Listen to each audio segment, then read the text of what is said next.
4 अप्रैल वाला पूरा पेपर। नमस्कार प्यारे बच्चों, स्वागत आप सभी का आपके अपने YouTube चैनल में। अगर आप राजस्थान बोर्ड कक्षा 10 के स्टूडेंट हैं और 4 अप्रैल संस्कृत पेपर की आप तैयारी कर रहे हैं तो ये वीडियो आप सभी बच्चों के लिए स्पेशल है। इस वीडियो के अंदर मैं आपको राजस्थान बोर्ड कक्षा 10 संस्कृत का एक ऐसा पेपर देने वाला हूं जो आपके 4 अप्रैल को आने वाला है। अगर आपने एग्जाम से पहले ये पूरा पेपर आपने अच्छे से तैयार कर लिया तो संस्कृत के पेपर में आप पूरे 80 मार्क्स हैं वो फोड़ सकते हैं। तो वीडियो को आपको पूरा देखना है और वीडियो को शुरू करने से पहले आप सभी बच्चों से मेरी एक रिक्वेस्ट है, यदि अभी तक आपने हमारे चैनल को सब्सक्राइब नहीं किया है तो सब्सक्राइब कर लीजिए और साथ में नोटिफिकेशन बेल को प्रेस कर लीजिए। तो पूरा पेपर है वो आप इस वीडियो के अंदर देख सकते हैं। सबसे पहले पेपर में आपको नामांक जो रोल नंबर है उसका बॉक्स दिया गया है, तो इस बॉक्स में सबसे पहले आपको आपके जो रोल नंबर है वो फिल करने हैं और यहाँ पर पेपर का जो QR कोड है वो आप देख सकते हैं और ये आपके पेपर का कोड है 81 36 और 74 3। ये आपको पेपर का कोड दिया गया है संस्कृत का। और यहाँ पर आप देख सकते हैं माध्यमिक परीक्षा 2025 का ये पेपर है, आपके सेकेंडरी एग्जामिनेशन 2025 का ये पेपर है। संस्कृत का पेपर है जो तृतीय भाषा जो आपकी थर्ड लैंग्वेज है संस्कृत का पेपर है आपके। और जो टाइमिंग है जो समय है वो आपको 3 घंटे 15 मिनट का दिया गया है, यानी ये पूरा पेपर संस्कृत का आपको 3 घंटे 15 मिनट में हल करना है। और पूर्णांक आप देख सकते हैं 80 नंबर का ये पेपर है। तो पूरा पेपर है वो आप इस वीडियो के अंदर देख सकते हैं। सबसे पहले आपको सामान्य निर्देश दिए गए हैं कि सबसे पहले आपको जो बॉक्स दिया गया है पेपर में उस बॉक्स में सबसे पहले आपको आपके रोल नंबर फिल करने हैं और उसके बाद में दूसरा निर्देश है कि सभी प्रश्न है वो आपको हल करने हैं, यानी सभी प्रश्न करने अनिवार्य हैं। तो टोटल 4 निर्देश आपको दिए गए हैं, इन निर्देश को आपको जरूर फॉलो करना है और पूरा पेपर इस वीडियो के अंदर आपको मिलेगा, तो वीडियो को आपको कंप्लीट देखना है। पहले पेपर में आपको वस्तुनिष्ठ प्रश्न दिए गए हैं, मल्टीपल चॉइस क्वेश्चन दिए गए हैं। तो यहाँ पर क्वेश्चन नंबर फर्स्ट आपको दे रखा है वस्तुनिष्ठ प्रश्न। तो यहाँ पर देखिए पहला प्रश्न है आपके राज सिंह नामे राजपुत्र वस्ती सम। तो ए ऑप्शन में दे रखा है जवलाख्या ग्रामे और बे ऑप्शन में है आपके देवलाख्या ग्रामे और स ऑप्शन में है आपके धवलाख्या ग्रामे और द ऑप्शन में दे रखा है नवलाख्या ग्रामे। यानी 4 विकल्प आपको दिए गए हैं, 4 ऑप्शन आपको दिए गए हैं। कौन सा ऑप्शन आपका करेक्ट होगा, सही होगा, वो आपको लिखना है। उसके बाद में दूसरा प्रश्न है आपके कि प्रजा सुखे कस्य सुखम। तो ए ऑप्शन में दे रखा है देवस्य, बे ऑप्शन में दे रखा है वानरस्य और स ऑप्शन में दे रखा है राज्ञ और द ऑप्शन में दे रखा है नरस्य। तो इसमें भी 4 ऑप्शन आपको दिए गए हैं। कौन सा ऑप्शन आपका करेक्ट होगा, सही होगा, वो आपको बताना है। और इन सभी क्वेश्चंस के जो आंसर है वो आपको साथ साथ में कमेंट बॉक्स में बताना है। उसके बाद में तीसरा प्रश्न है आपके कि पिता पुत्राय बाले किम यच्छति। तो ए ऑप्शन में दे रखा है गृह धनम, बे ऑप्शन में दे रखा है वस्त्र धनम और स ऑप्शन में दे रखा है विद्या धनम और द ऑप्शन में दे रखा है वस्तु धनम। उसके बाद में प्रश्न संख्या 4 है आपके कस्य उपशमनस्य और स्थिरोपाय नास्ति। तो ए ऑप्शन में दे रखा है मानवस्य और बे ऑप्शन में रोगस्य, स ऑप्शन में आलस्य और द ऑप्शन में भूकंपस्य। तो इसमें भी 4 विकल्प आपको दिए गए हैं, 4 ऑप्शन आपको दिए गए हैं। कौन सा ऑप्शन आपका करेक्ट होगा वो आपको लिखना है। क्वेश्चन नंबर 5 है आपके कि वापसे न्यामाला किम वितरंती सदावती।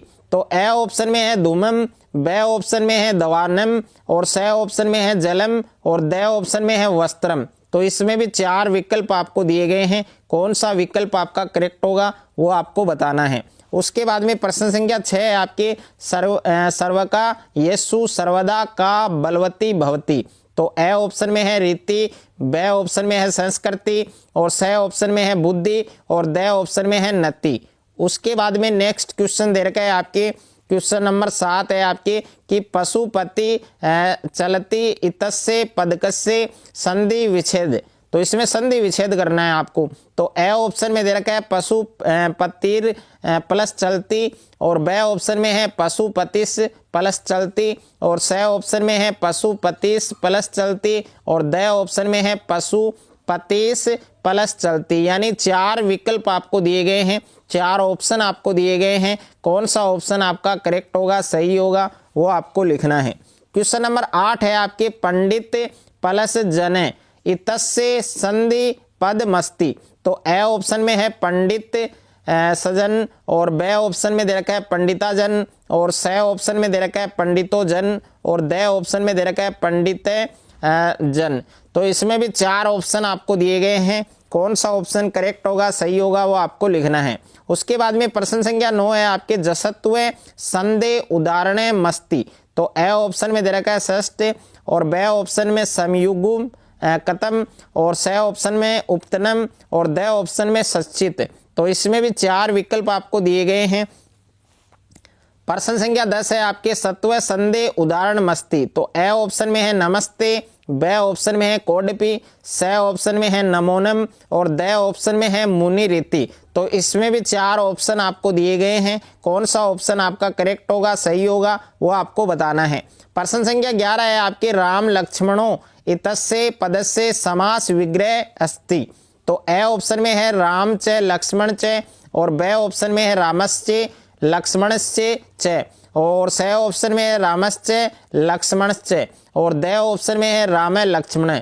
उसके बाद में नेक्स्ट है आपके प्रश्न संख्या 12 आपको दे रखा है क्रमधार्य समास से उदाहरण मस्ती, यानी क्रमधार्य समास है उसका उदाहरण कौन सा है। तो अ ऑप्शन में है पित्रो, ब ऑप्शन में है नीलकमलम, और स ऑप्शन में है पंचपात्रम, और द ऑप्शन में है पीताम्बर। तो इसमें भी 4 विकल्प आपको दिए गए हैं, 4 ऑप्शन आपको दिए गए हैं। कौन सा ऑप्शन आपका करेक्ट होगा वो आपको लिखना है। क्वेश्चन नंबर 13 है नीलकंठ इत्यत्र कम समास है। तो अ ऑप्शन में है अवयवी भाव, और ब ऑप्शन में है बहुव्रीहि, और स ऑप्शन में है द्वंद्व, और द ऑप्शन में है द्विगु।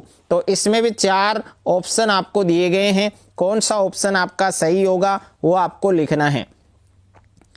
प्रश्न संख्या 14 है आपके उत्थापयितुम इत्यत्र पदे कम उपसर्ग। तो अ ऑप्शन में दे रखा है अव, ब ऑप्शन में दे रखा है अप, और स ऑप्शन में दे रखा है उद, और द ऑप्शन में दे रखा है अधि। उसके बाद में प्रश्न संख्या 15 है दुर्बलम इत्यत्र उपसर्ग शब्द च पृथक के कृत्वा लिखत। तो अ ऑप्शन में है दूर प्लस बलम, और ब ऑप्शन में है दू प्लस बलम, और स ऑप्शन में है दुस प्लस बलम, और द ऑप्शन में है दू प्लस बरलम।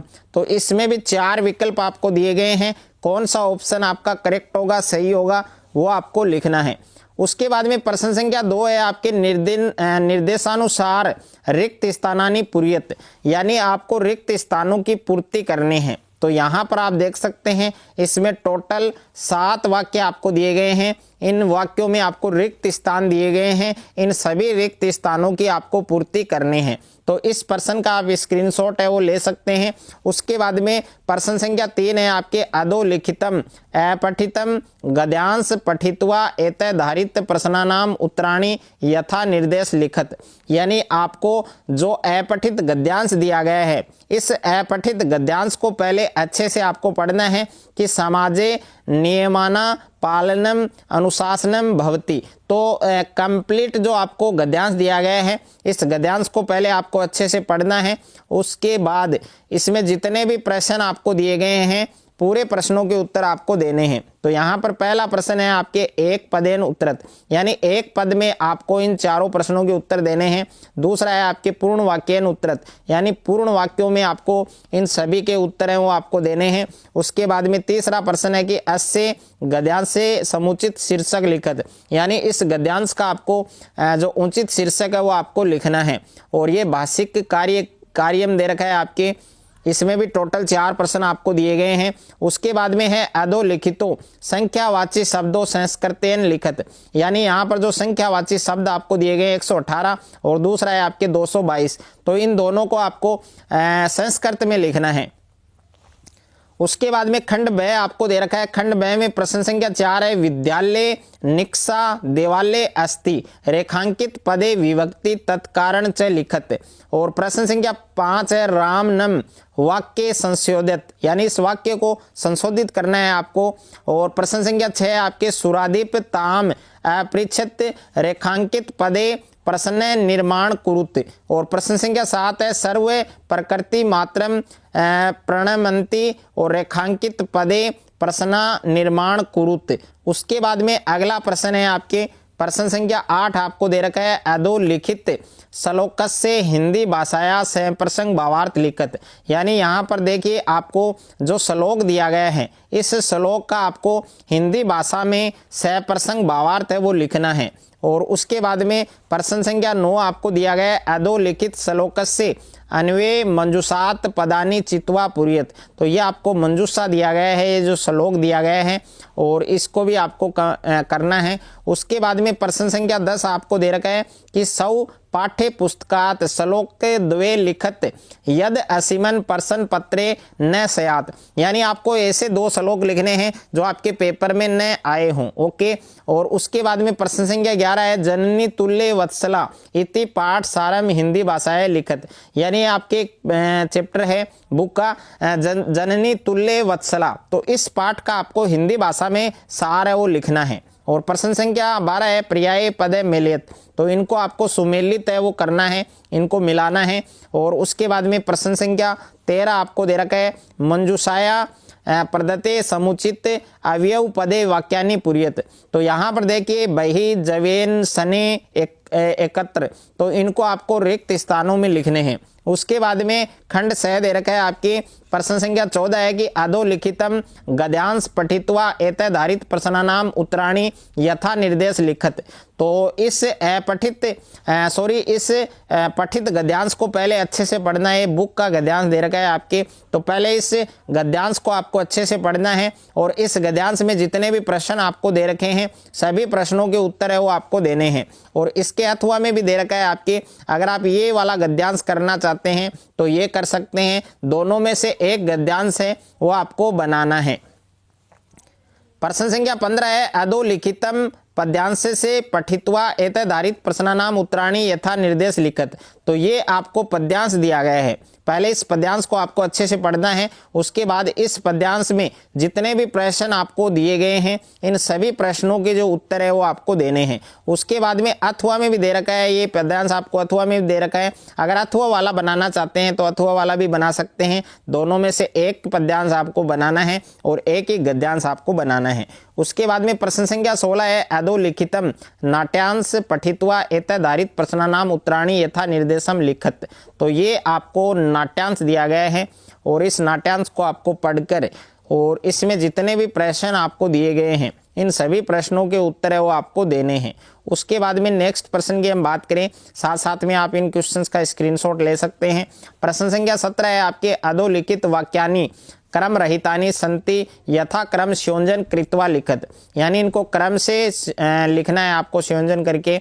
और अथवा में भी प्रश्न दे रखा है, मंजूषात दे रखा है, तो दोनों में से एक प्रश्न आपको बनाना है। उसके बाद में खंड दय दे रखा है आपके, खंड दय में प्रश्न संख्या 18 है, भवान राजकीय आदर्श उच्च माध्यमिक विद्यालय से छात्र देव अस्ति और भवतः गृहे भगिनी विवाह अस्ति, अतः स्वकीय प्रधानाचार्य प्रति अवकाशार्थ प्रार्थना पत्रम लिखतु। तो इसमें प्रार्थना पत्र लिखना है आपको। और अथवा में दे रखा है, भवती सारिका अस्ति स्वकीय सखी प्रति उदान भ्रमणे विषय अधोलिखितम पत्रम मंजूषात पुरीत्वा लिखत। तो ये अगर आप अथवा वाला करना चाहते हैं तो अथवा वाला भी कर सकते हैं, दोनों में से एक आपको बनाना है। प्रश्न संख्या 19 आप देखें, अदय प्रदत्त चित्रम दृष्ट्वा मंजूषाया प्रदत्त शब्दाना सहायता संस्कृतेन अष्ट वाक्यानि जंतुशालाया विषय लिखत। तो ये आप देख सकते हैं, इस चित्र को आपको पहले देखना है और इस पर 8 जो वाक्य हैं वो आपको लिखने हैं। अथवा में भी दे रखा है प्रश्न। उसके बाद में लास्ट प्रश्न दे रखा है प्रश्न संख्या 20, अधोलिखितेषु वाक्येषु केषाचित् चतुर्णां वाक्यानां संस्कृत भाषाया अनुवाद कुरुत।